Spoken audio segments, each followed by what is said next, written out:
It's Ron Reader digs the universe.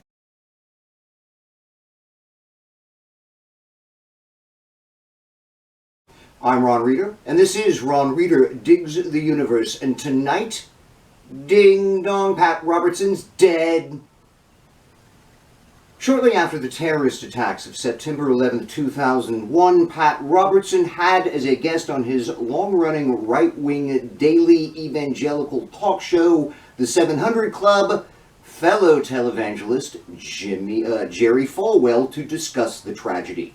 The two men worked themselves into a sort of rhetorical theological frenzy, which culminated in Falwell commenting, "I really believe that the pagans and the abortionists and the feminists and the gays and the lesbians who are actively trying to make that an alternative lifestyle, the ACLU, People for the American Way, all of them who have tried to secularize America, I point the finger in their face and say, you helped make this happen."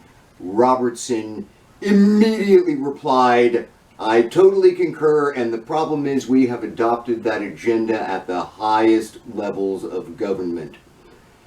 That exchange, broadcast live to millions of viewers during a moment of severe cognitive dissonance and shock for the nation, pretty much displays the essence of what Pat Robertson was.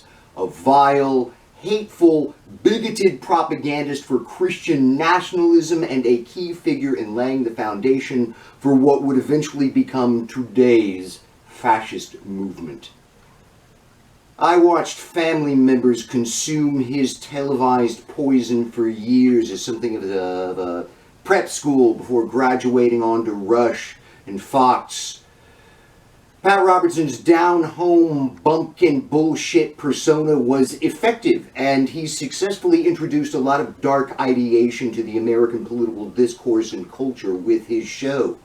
He pushed anti-science attitudes with his faith-healing, speaking in tongues, and assertions that God's wrath causes earthquakes and hurricanes. He was one of the first leaders to accuse liberals of literally being in league with Satan. He was an early leader in pushing the hatred of les, gay, bi, trans, queer people. Indeed, Robertson relentlessly pushed massive us and them notions, othering virtually everybody who isn't an evangelical conservative. But Robertson wasn't content simply spreading his bile and sewage on television. He founded Regent University, now one of the major intellectual centers of Christian nationalist indoctrination.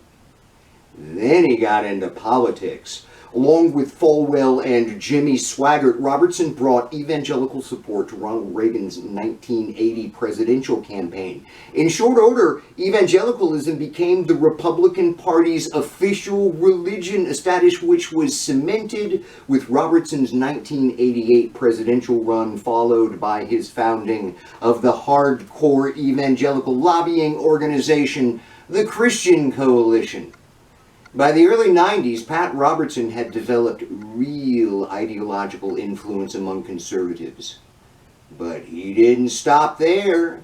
His 1991 book, New World Order, was a sort of trial run for the whole QAnon thing and played a big role in the rise of that decade's patriot militia movement. You know, the UN black helicopter-obsessed, fatigue-wearing conspiracy nuts who inspired X-Files episodes as well as Oklahoma City bomber Timothy McVeigh. These people are now the Oath Keepers, the Proud Boys, Trump's brown shirts.